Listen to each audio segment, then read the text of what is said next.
Hey everyone, David Szafranski, your host for Financial Revelations, version, 400. I don't know really how many episodes we've done. We should probably look back at that and see, but we could find out, and I'm going to tell you next week. You could see me, or hear me rather, on Thursday mornings, WCRF 103.3 in Cleveland and the Moody Radio app. All the contact numbers are running down here. You can always call us with questions and email us with questions. We have some bond questions today because bonds they're just in the news. And so we're going to answer a couple of bond questions for you.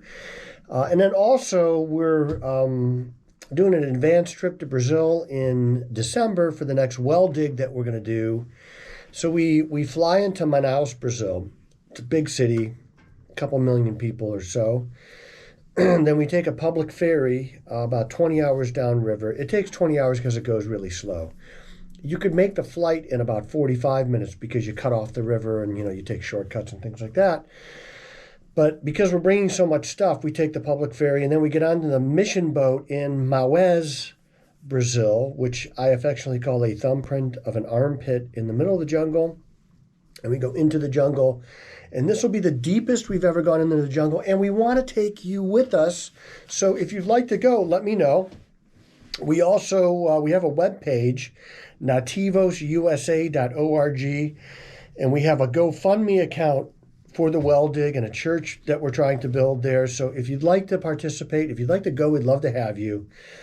If you'd like to give, we would joyously accept your money. Now, don't give me your milk money or money that you were going to give to church, okay? I don't want to take money away from your tithe or anything like that, but any amount helps. And we would like you to go.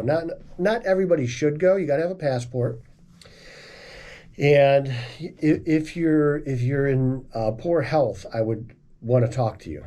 If you're in great health, I definitely want to talk to you. So anyway, all of this stuff is below me, the websites and everything. So always remember, if you have questions, call or email here. I love to answer them on the podcast. So we had a Fed meeting yesterday, the conclusion of a 2-day Fed meeting. It starts on Tuesday.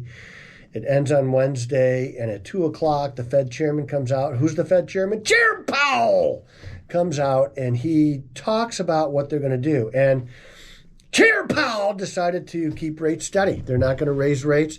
I didn't think they were going to raise rates mainly because of all the unrest around the world. There's a war going on in Israel, of course. There's a war going on in Ukraine. We're funding that war mainly. It's us. And we're also funding lavish lifestyles of the president of Ukraine. We're paying for the pensions of people in Ukraine. I love the Ukrainian people. We have a Ukrainian guy, Leo, who goes with us to the Amazon. He's a great guy, and we've got to win that war. We have to win it. We cannot let Russia win that. We cannot let Hamas and Hezbollah and Iran win in Israel. But we've got to do these things because our foreign policy is so weak. If you remember back under Donald Trump, none of this crap was happening. The world, our enemies were terrified of us. There was an Iranian general, Soleimani, who was in Iraq, in our theater of operation, planning attacks against our troops. And our generals weren't going to tell Donald Trump. And he found out. And he sent a missile up his tailpipe. And the generals were mad because they felt like, well, now we're targets. Well, you're in the military, bro. That's what happens. And we killed a terrorist. That's why our enemies were afraid to move against the United States, because they knew they were going to get killed. They're not afraid of that anymore, and so they move against us. Well, Chair Powell held rates at 5 to 5.25. No rate hike. Now, he left the door open for one more rate hike in this cycle, maybe this year. And I think it's pretty likely that we're going to have a rate hike in December, but the data is really going to determine that. But I do believe there's one more rate hike before this is all said and done. So what happened to the bond market? Well, the bond market yields came down pretty hard, actually. Now, right before I walked in this room, I bought a a U.S. government bond that comes due mid-December for 5.3%, but rates are dropping. The 10-year rate was around 4.7. That's down from 4.9%. That is a big drop. That's a big move in the bond market in a couple of days. There's still opportunity in the 1 year or less. That's still generally plus 5%. But what happens in the bond market is a little bit different than the stock market. When I buy a stock, it's boom, boom, boom. Stock is bought. I know what price it's at and everything. With a bond, you go into these screens and you put in the information. It takes just a few seconds, and then it'll tell you what the bond is actually paying, if there's a price increase or decrease, because the bond tickers don't work exactly like the stock ticker. It doesn't give you second by second. And so sometimes I go in and I'm ready to buy the bond and I see what I'm paying for. I'm like, no way. So I back out and I look for another one and I find what I'm looking for. So it takes a little bit more time, but yields are definitely moderating lower. And what happens is the stock market loves lower rates. So the bond market's moving down and the stock market's moving up. It's another big day. Yesterday was a huge day in the market. Today is a pretty big day in the market, and there's some individual issues that are just skyrocketing today. Names that you would know. I tend not to buy those names on skyrocket days. What I do look for is on a day like today, when the markets are going up and some technology names are skyrocketing, which ones aren't? What isn't going up? In fact, what's down today, and I probably want to buy that. That's just how I work. So my prediction is that yields are going to kind of play around where we're at right now, a little bit lower, and then they're going to start floating back up again, and they're probably going to peak around about into end of first quarter, because I think we're going to be in a recession.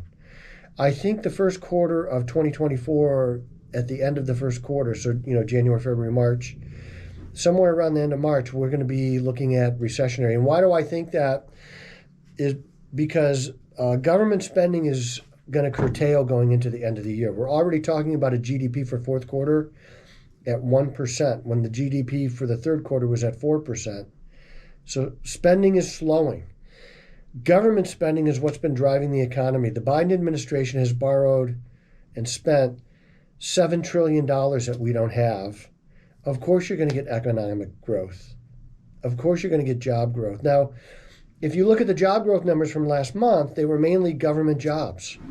The private sector shrank, and part-time jobs increased dramatically. That's not what you want to see. This is the exact thing you don't want to see.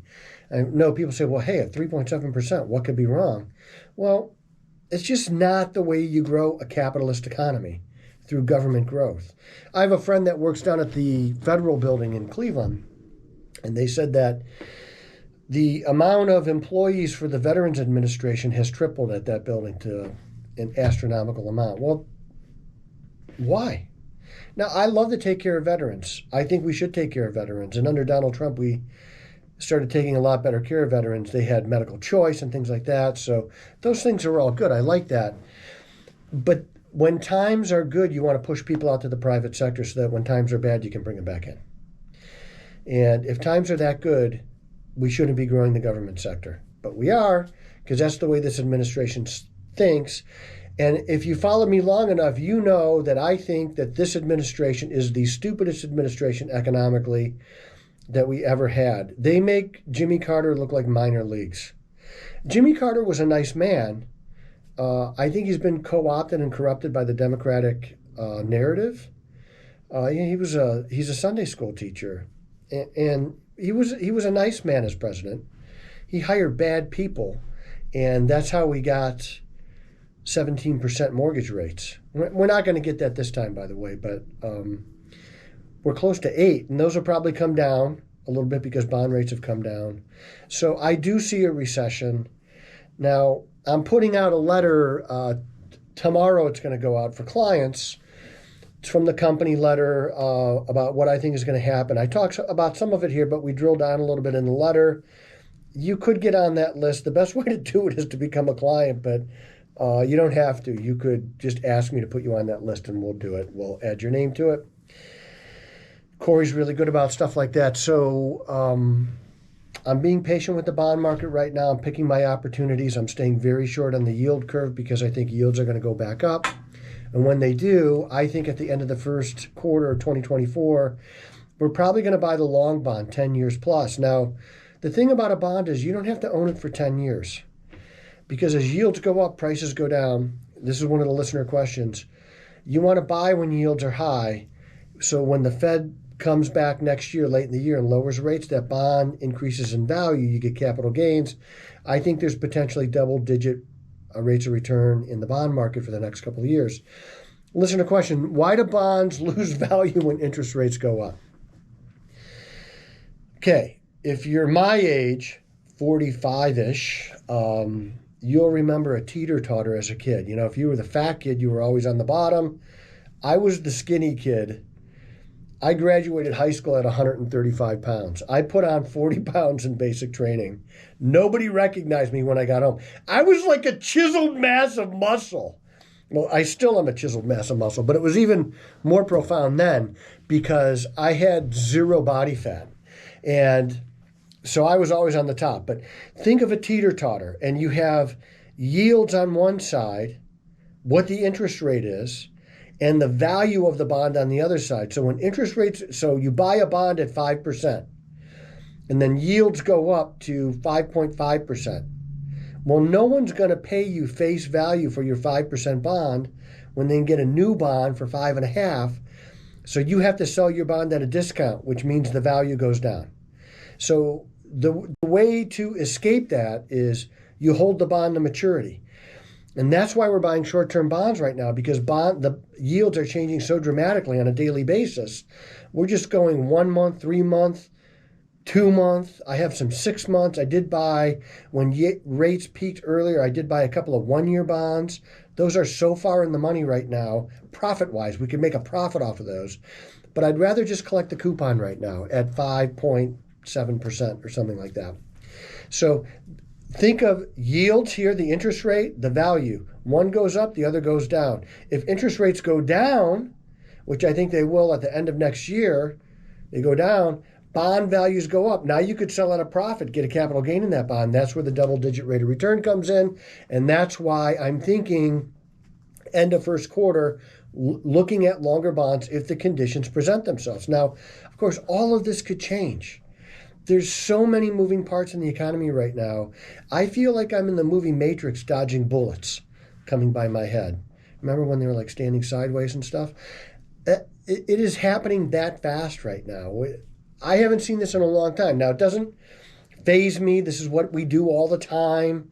I'm good with numbers. We see these numbers coming at us, so don't worry. We're keeping an eye on things, so you don't have to. But it's good to be informed, and I want you to be informed. The other listener question is, I have been against bond mutual funds for a long time, and recently my tune has changed. Why?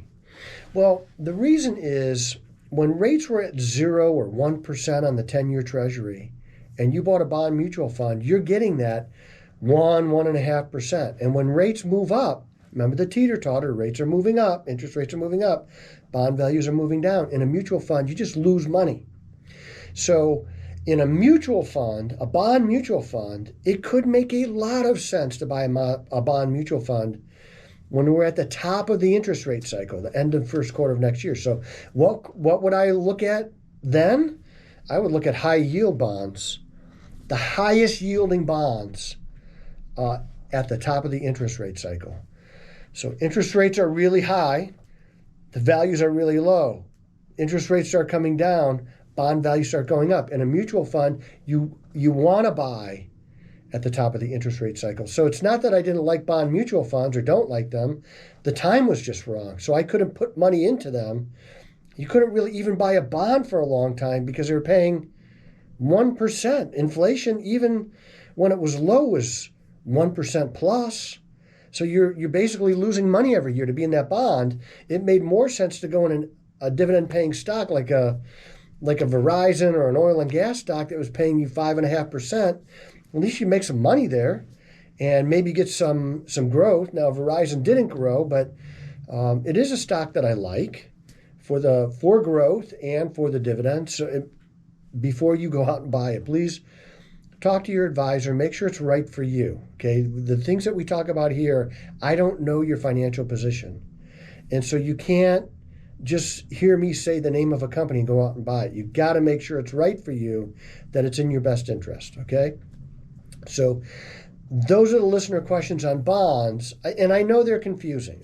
Somebody was in my office today, and we bought bonds for them while they were sitting here, and I essentially answered these questions for them. So it was ironic that we had them as a listener question today, but these are the questions that I get every day on bonds. Why are we buying bonds? How do I get my money back? In a government bond, you buy the bond, the day comes due, the money's back in your account. I am David Szafranski, a real American, a true red-blooded patriot, and the voice you can trust.